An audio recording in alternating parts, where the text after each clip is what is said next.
bienvenidos, ¿cómo están? Realmente cuesta trabajo continuar con la semana cuando ha sido quebrada de pronto por un larguísimo carnaval y un larguísimo feriado. Sin embargo, continuamos. No sé si ayer era lunes o hoy día es, pero estamos en cámara lenta todavía. Sin embargo, nuestro país ha tenido un impacto muy fuerte a partir de una determinación de una ley que se ha aprobado recientemente en la Cámara Alta y Baja, se ha aprobado en grande, y ha sido una determinación que no sé si de manera estratégica o simplemente de manera coincidente se ha dado un poquito antes de estas fiestas de carnaval.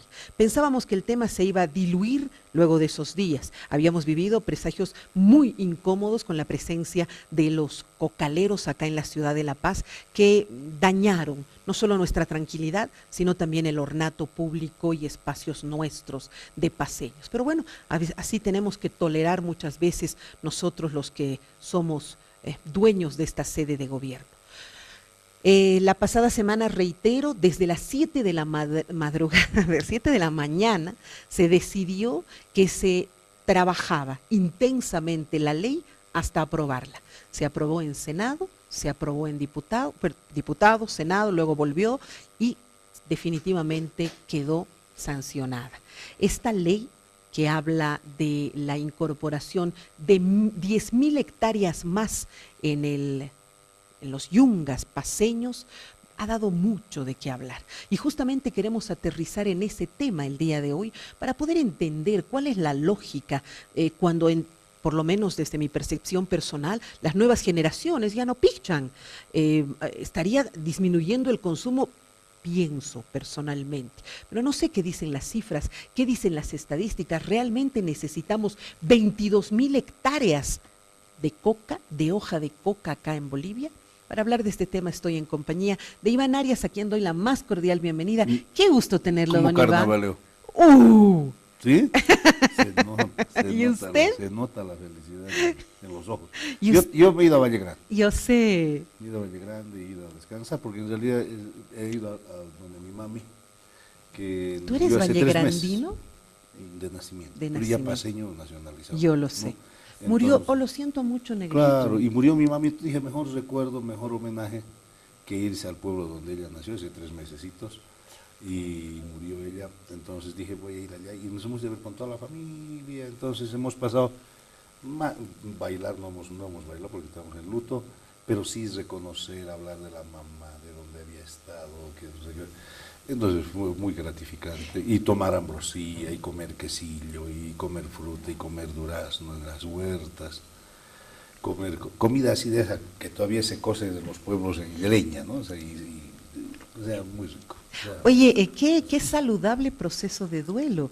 No sé si todo el mundo lo logra hacer de esa manera. Te felicito, Iván. Yo creo que, según, ¿no? Mi madre siempre nos dijo, cuando yo muera no quiero que lloren, ¿no? Sino que más bien espero sean felices, les deje felices para que ustedes sean felices y recuérdenme siempre alegre como era. Oh, qué bella. Ahora, entiendo que el carnaval de Valle Grande, de Tarija, de Santa Cruz, son de los más fascinantes que hay. De los valles en general. De los valles, aquí, ¿no? En Valle Villarte también tenemos valles en Luribay, tenemos valles. Y la pasan bien. ¿No? Pero son los valles, porque tienen mucha fruta, mucho durazno, uva, tienes ciruelos, tienes choclo. Los valles florecen, son verdes. Tú te vas a Valle Grande, a cualquier otro valle que veas, te vas en invierno y es seco, árido, ¿no? En cambio, en esta época, pero en verano es... qué bonito. Bueno, ahí ya sabemos que es un vallegrandino, pero también doy la más cordial bienvenida a un orureñito que siempre se trasladaba hasta Oruro para pasar los carnavales, por lo menos desde que te conozco. Querido Manuel Mercado, es comunicador estatal. Bienvenido, Manuel. Verónica, muchas gracias por la invitación. Un saludo, Iván, un saludo a toda la gente que te sigue. Y bueno, pues este año me tocó no ir al Carnaval de Oruro, cosa que siempre hacía, como buen orureño. Como buen orureño. Pero, no, de temas familiares, ¿no? De todas maneras, la televisión me ha ayudado a no sentirte tan lejos. No, en realidad es medio tortuoso ver el carnaval por televisión, cuando uno está acostumbrado a estar en las cámaras. Pero, no, es saludable también a veces alterar un poco esos hábitos que uno tiene, pero siempre, ¿no? Recordando de dónde viene uno, recordando la época de cosecha que también se da por estas semanas, por estos meses, entonces es una experiencia muy interesante. El padre Jairo ya no está allá. Por el momento no. No, está en Colombia, ¿sí? Exactamente, exactamente. Bueno, para los que no lo conocen, es el párroco de claro. La Virgen del Socavón. Famoso allá. Jairo. Sí, ¿Cuántos muy años? querido. Él está desde el año 89. ¿No? Claro, sí. O sea, él mismo dice, soy patrimonio. un orureño Sí. nacido en Colombia. Es como el de aquel, del padre del gran poder, creo que es el mismo, ¿no? O sea, es un señor, un padre que está años. Igual. Tú sabes que cuando yo fui, era impresionante porque termina la misa de ahí, de la iglesia y hacen una fila inmensa para saludarlo al padre. Y yo digo, ¿es su cumpleaños? ¿Por qué todos lo están abrazando? No, me dices que todos lo aman. Entonces la gente entera de Oruro haciendo fila solo para decirle hola y darle un beso. ¿Y tú has bailado en Oruro? Jamás. He bailado en el Gran Poder. Bueno, señores, permítanme, pues yo soy paseña. Queremos pasar He bailado en acá. Gran Poder. Vamos a bailar este año con todos mis ¿Y de qué has machos bailado? caporales, China Morena. Bueno, vamos a hablar Tengo que ir a ver. el día de hoy de este tema y tengo material muy interesante. La Cámara de Diputados aprobó legalizar las 22 hectáreas de cultivos de hoja de coca. Vamos con esa nota, por favor. Quienes estén de acuerdo con el proyecto de ley en su estación en grande, sírvanse levantar la mano, por favor. Informe, diputado secretario. Más de 2/3, señora presidenta. Queda aprobado el proyecto de ley en su estación en grande. Sabemos que han habido varias federaciones de los yungas que se han pronunciado con un acuerdo en relación a la propuesta emitida por la mesa de diálogo. Esperemos que esto se consolide totalmente hasta las 5 de la tarde y podamos avanzar incluyendo las propuestas que fueron emitidas por aquella mesa de diálogo. En relación a los acuerdos arribados en la mesa de diálogo, en el inciso C, la redacción quedaría regular las tasas administrativas, no solo tasas. En consideración, no habiendo observaciones, quienes están de acuerdo con el artículo único con la modificación planteada, con la modificación planteada, sírvanse levantar la mano. Informe, diputado secretario. Más de 2/3, señora presidenta. Queda aprobado el artículo 1 con modificación. El artículo 14, no habiendo observaciones, quienes están de acuerdo con este artículo, levanten la mano, por favor. Informe, diputado secretario. Más de 2/3, presidenta. Queda aprobado el artículo 14 de esa lectura. ¿Cómo los bolivianos dignos podemos justificar ante la comunidad internacional para no ser tachados de un narcoestado que hemos subido de 14.000 a 22.000 hectáreas la producción de hoja de coca? 22.000 hectáreas de coca, impresionante, hemos casi duplicado, pero permítanme por favor, porque hay un justificativo que el señor ministro Cocarico, ya, ¿no es Cocarrico? No. Cocarico, hace una referencia a aquello, vamos a escucharlo por favor, la nota número 2.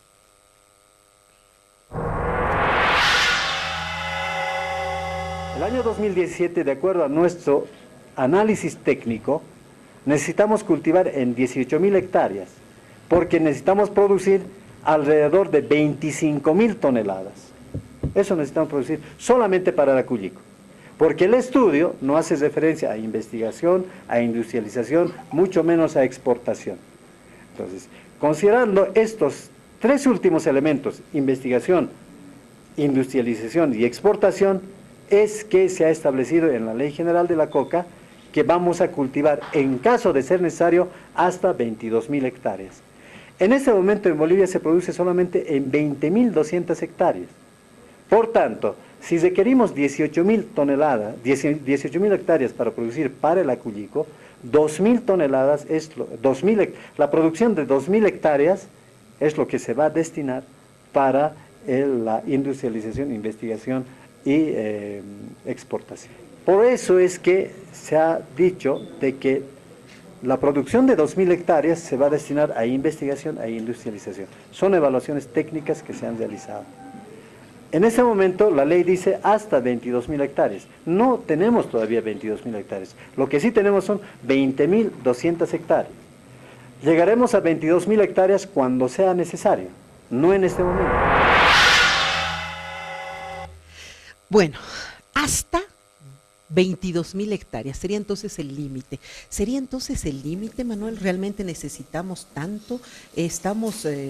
Yo veo que ha habido un descenso en el consumo, ya es muy poca la gente que aculica, pero a ver, ¿cuál es el razonamiento que ha tenido en este momento nuestro gobierno para tomar esa decisión? Creo que es bueno tener algunos antecedentes, Sí. justamente para entender cuáles son los alcances de esta nueva ley. Hasta el momento ha estado vigente una ley que data del año 98, Sí. ¿sí? Que es la ley 1008. Se aprobó durante el último gobierno de Víctor Paz Estenssoro. Y se establecía en esa ley, primero, no estoy seguro si eran 12.000 o 14.000 hectáreas, ¿sí? Como 12.000. exactamente, ese era el límite que se establecía. Pero más importante que el límite de hectáreas era el enfoque que en ese momento se le dio a la ley. Era una ley en la cual se mezclaba absolutamente todo, se mezclaba los elementos culturales, los elementos regionales, económicos, laborales, se mezclaba todo eso con el narcotráfico. ¿Por qué? Porque en ese momento imperaba una visión en la cual, obviamente que venía desde Estados Unidos y venía también de un consenso global en ese momento, que penalizaba y reducía el fenómeno hoja de coca exclusivamente al tema narcotráfico. Sí.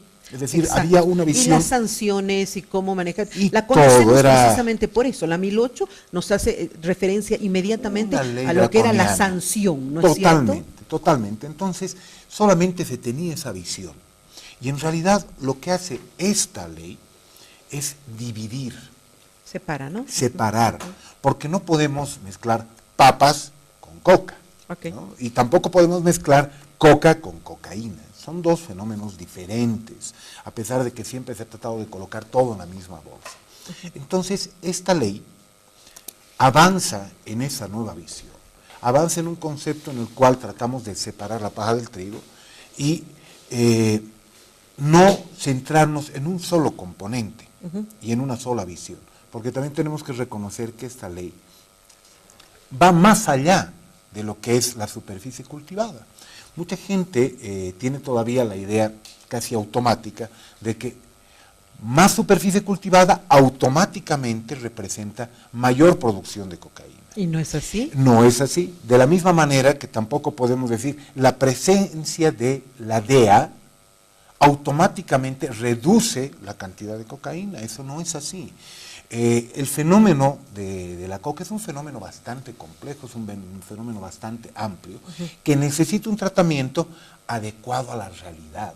Recordemos que cuando estaba vigente la ley 1008, que establecía las 12.000 o 14.000 hectáreas, ¿cuánto se producía en realidad? Se producía más de 37.000 hectáreas en el país.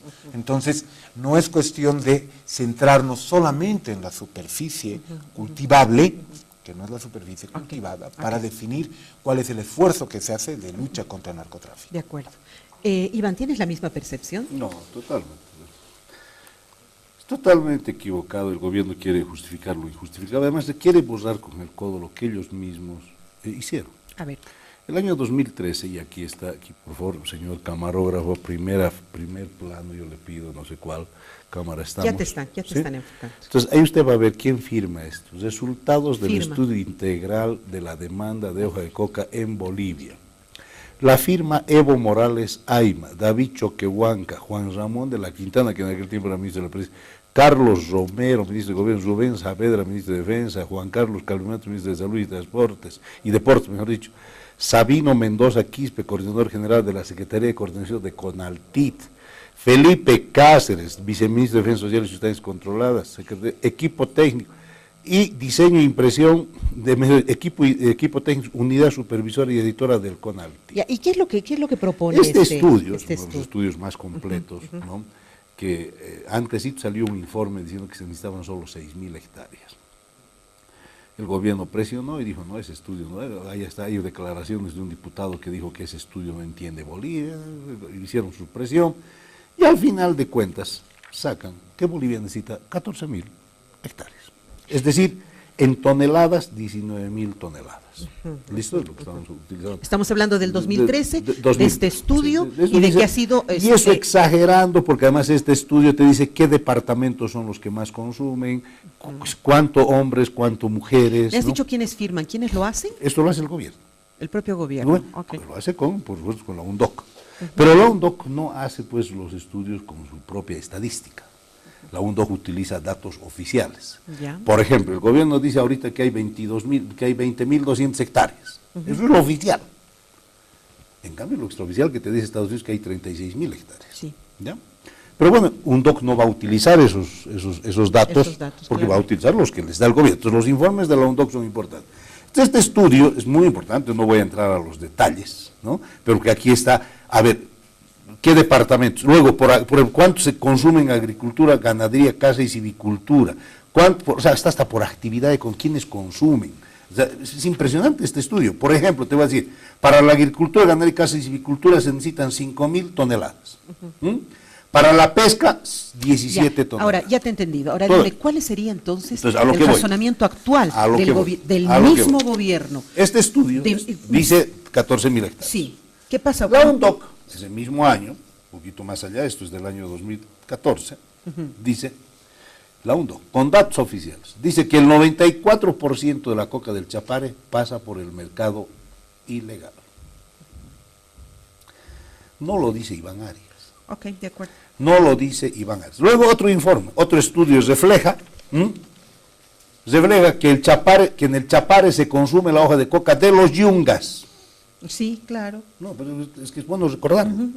Porque el pretexto que utiliza el señor Cocarico y los del gobierno es que ha subido la culic. ¿Cuál aculic si los mismos chapareños no consumen la hoja de... Cierto. No aculican la hoja No es aculicable, no es cierto, la hoja aculicable. de coca. Pero otra cosa, más todavía. En el Chapare aparecieron plagas que destruyeron. ¿Cuál era el origen de esas plagas? El demasiado uso de fertilizantes y sobreexplotación. Están matando la tierra. Sí, claro que sí. Entonces, cuando el gobierno viene a decirnos aquí, si antes se producía en el Chapare 60 toneladas, hoy se va a pasar a producir 80 toneladas de cocaína. Es efectivamente cocaína. De coca. No, de cocaína. De y aquí coca. estamos hablando de Lo que un se montón. cosecha es coca. No, y lo que se produce, porque lo que se incauta es lo que te dice después de dónde sale. Entonces, aquí hay un gran problema que yo no quiero entrar al detalle ya, porque aquí los del gobierno nos quieren hacer creer que en el Chapare, primero que nos quieren hacer que la coca es sagrada. ¿De dónde se saca semejante cuento? Que nos han metido en la... Yo te voy a decir, deberíamos declarar también sagrada la manzanilla. La manzanilla también tiene usos medicinales. A la chachairú acaban de, que además es originarísimo de los... Primero que nada, es una hierba, es una planta, como cualquiera que tiene fines medicinales, como el eucalipto. Primero, aquí no hay nada de sagrado. Pero además ellos dicen, la ley 1008 se metía con lo sagrado. No, más bien la 1008 fue muy respetuosa, porque dijo, a ver, vea, muy bien, respetemos la cultura boliviana, ¿no? Y la ley 1008 decía que en los únicos lugares ancestrales, utiliza la palabra, los lugares ancestrales donde de alguna manera antes de la conquista y durante el Imperio Incaico se producía coca para fines rituales, no nos olvidemos que la coca la utilizan los españoles, ¿para qué? Para hacer trabajar a los pobres. Claro, para explotarlos, claro que sí. para humillarlos, para utilizarlos como abusos de carga. Es decir, pero antes la coca solo tenía fines rituales, de ahí quizás viene el tema sagrado. Entonces, pero ¿qué hacen los españoles? La abren y la ponen a todos. ¿Qué es lo que hace el gobierno ahora? Yo me pregunto, más allá de todo aquello, ¿le quita ese sentido ritual, ¿no? Que tanto ellos hablan, ¿no? La pone como a todos en general. Okay. Pero mi pregunta es, y yo aquí quiero terminar esa primera parte, no podemos negar que el Chapare, Yungas, pero fundamentalmente el Chapare nace ¿por qué? Porque es la expresión de la pobreza que tenemos en las provincias del norte, Potosí, Cochabamba, claro. La Paz, Que que migran a esta ¿no? zona en busca de alternativas. Yo me pregunto, ¿qué ha hecho en estos 10 años el gobierno para liberar a los cocaleros del círculo coca-cocaína. Ok, ahí me quedo, Iván, por favor. Ya para que seamos equilibrados y cada quien tenga el tiempo necesario para exponer su punto de vista. Volviendo al tema de la integralidad, porque creo que esa es la pregunta con la que termina Iván. Los esfuerzos que se han hecho son muy importantes, definitivamente, en términos de infraestructura, en términos de mejoramiento de servicios básicos, en términos, definitivamente se sigue haciendo. Tú sabes, y creo que toda la gente también entenderá, que no se puede transformar una realidad económica en cuestión de 5 o 10 años. Se va trabajando, y se va trabajando mucho. Y cuando se hacen algunas obras, cuando se generan cierto tipo de avances, también salta la oposición para decir, ve, todo le ponen al chapare, todo le están dando al todo chapare. Insulso. Pero definitivamente hay que ir avanzando, pues, Pero diferentes todo lo que le han puesto insulso, ¿quieres que te diga? Un aeropuerto No generemos diálogo, donde ni por favor. aterrizan los suches. Te pido, por favor, que tengamos el respeto de terminar. Es que si no, no hay diálogo. Entonces, yo estoy dialogando. Yo preferiría que hagamos como siempre se ha hecho, ¿no? Los No, tiempos. perfecto. Entonces, hay una serie de inversiones, y no solamente en la zona del Chapare, también en los yungas. Cómo se va transformando la realidad económica de las regiones es algo que toma tiempo, es algo que amerita una serie de consensos, una serie de estudios, y definitivamente se está avanzando en eso. De la misma manera que se está avanzando en otras regiones del país, definitivamente. O sea, creo que nadie va a poder ignorar que hay un esfuerzo muy grande, no solamente en esa zona, sino también en otras del área rural. De hecho, eso es algo que mucha gente todavía reclama como un descuido a ciertos sectores urbanos. Pero cuando se hace el esfuerzo de incorporar esas regiones dentro de dinámicas formales, dinámicas económicas mucho más proactivas, mucho más amplias, si se quiere, o sea, ahí surge la crítica también, ¿no? Entonces tenemos que ser ahí honestos de que se están haciendo esfuerzos, por un lado. Sobre lo que acaba de mencionar Iván, y hace referencia además de que ya se han hecho estudios donde se ha visto cuál era la necesidad real de cocales y del consumo, etcétera. ¿Por qué hay un cambio completamente en el tiempo, a solo 4 años, una diferencia tan grande? Mira, los datos, o sea, con los que cuento, que he estado pudiendo revisar, hablan de un incremento del consumo. Y es muy probable que en ese mismo estudio se va a poder evidenciar, por ejemplo, que donde más se consume es en Santa Cruz. No es en el occidente, es en Santa Cruz. Y eso, de pasar por ciertas regiones o ciertos barrios, inclusive Santa Cruz, uno va a poder evidenciar que el consumo de coca es realmente importante. También se ha incrementado mucho en el sur del país. No estamos hablando, además, de un consumo que se dé exclusivamente en áreas rurales. Las áreas periurbanas, especialmente Santa Cruz, el norte integrado, tienen un consumo sumamente elevado. El dato con el que concuerdo, Iván, es que en el estudio de Naciones Unidas establecía aproximadamente 14.705 hectáreas como la superficie mínima que en ese año podía abastecer ese consumo. Solamente el dato del 2012, que viene también del estudio que se ha ido haciendo de Naciones Unidas, establecía una cantidad de bolivianos que consumen en diferentes momentos y en diferentes circunstancias y diferentes cantidades de más o menos 3.082.000 personas. ¿Sí? Son datos concretos que vienen del mismo estudio. ¿Sí? Y eso establece también, por ejemplo, que la demanda en ese momento, en el año 2012, llegaba a más de 20.000 toneladas anuales. Es decir, estamos hablando de que existe un consumo importante, tradicional, relacionado especialmente a la Cuyico. La industrialización todavía no consume demasiado, pero hay un consumo importante en el país, muy importante. Wilson Santamaría, asambleísta de Unidad Nacional, ha afirmado que no se justifica de ninguna manera que se haya incrementado a ese nivel la producción de la hoja de coca. Vamos a escuchar la nota, por favor.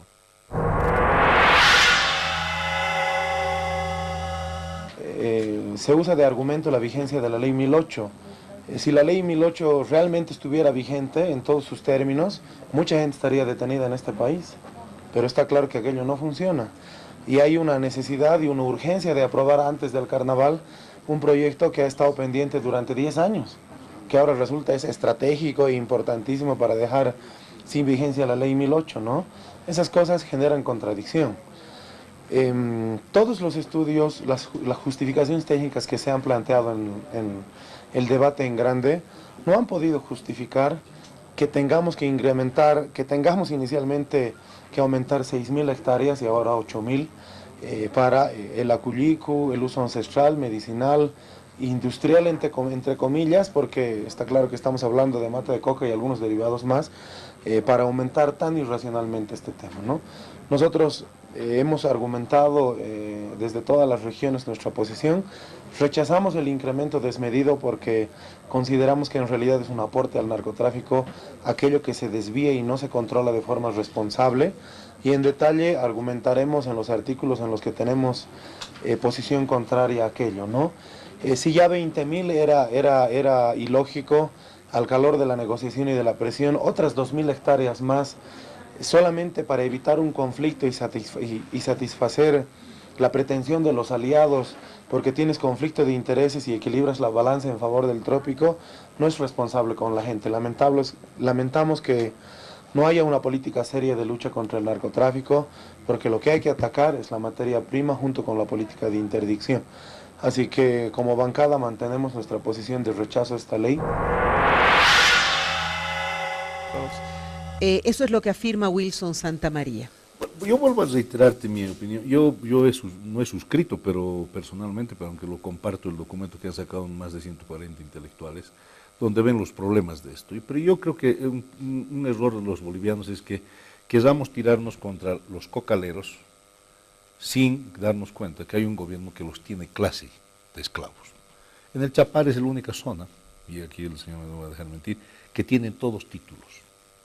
Pero ¿sabes quién tiene los títulos? El sindicato. O sea, no son propietarios de sus tierras. Aparece, no, igual que en Pando, entonces a título de Iván Ares. Pero ¿sabes qué? Iván Ares no lo tiene el sindicato. Y el día que tú te atreves, Iván Ares se atreve a hacer algo diferente, vienen y me queman bichosa o me quitan el título. Hay una especie de esclavismo. Yo te digo, si el gobierno quiere liberar a los cocaleros, ¿por qué no les da sus títulos y que cada uno haga lo que quiera? ¿Por qué el gobierno durante estos años dice que ha hecho inversiones? ¿Pero qué inversiones? Pero, Iván, estás haciendo una lectura absolutamente sesgada, diría yo, porque también puede ser para exactamente lo contrario. ¿Cuál? Para que, si yo tengo tus títulos, para que tú no te excedas y hagas con tus tierras lo que mejor te parezca y te conviertas en todo un narcotraficante. No, Estado, pues. No estoy justificando, porque yo no estoy en absoluto, no estoy ¿sabes de qué acuerdo te voy a con decir? esta... ¿Sabes qué te voy a decir? Lo que tú estás diciendo es que tiene que primar el sindicato sobre la libertad de la gente.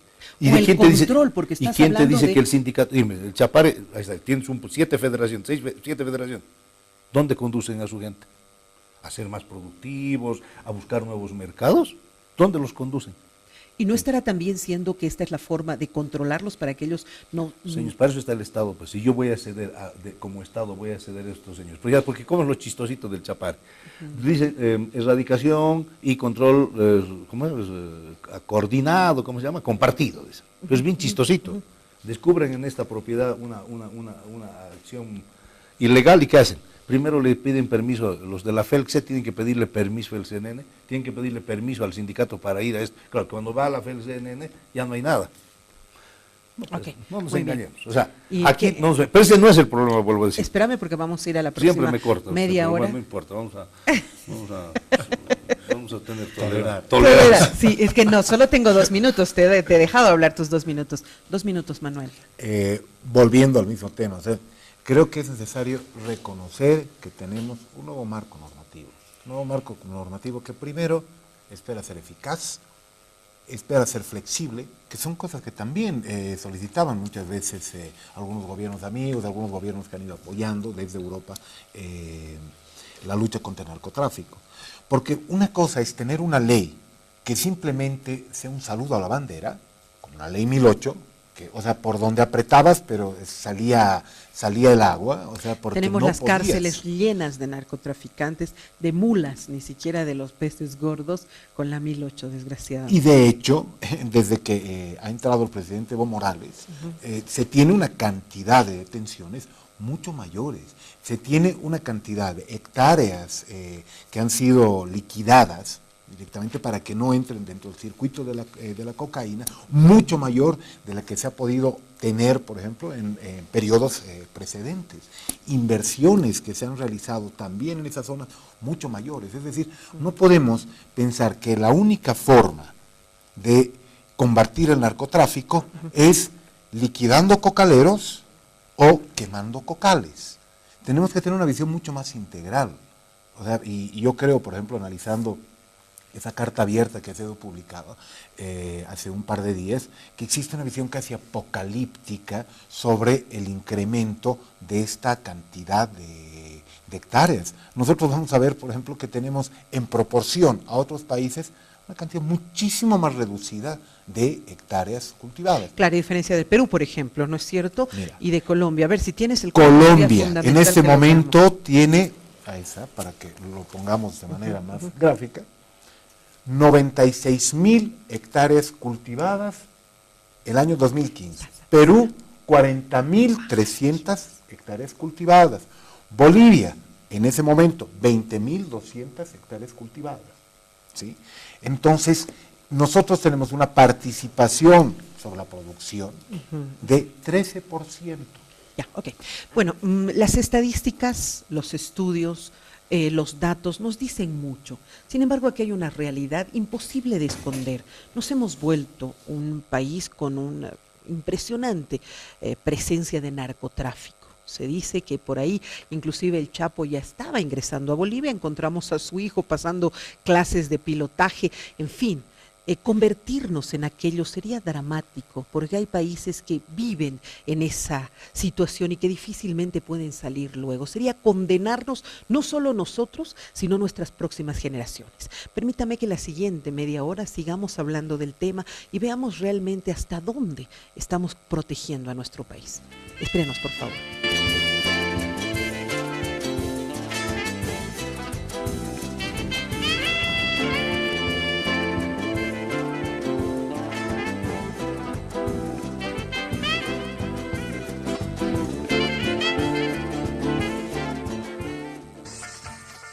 Pese a la adversidad, a las injusticias, aquí estamos, dispuestos a continuar sirviéndolos, dispuestos a continuar con ese trabajo de 26 años, de secar las lágrimas de las personas que sufren y de ayudarlas a salir adelante, de darles fortaleza.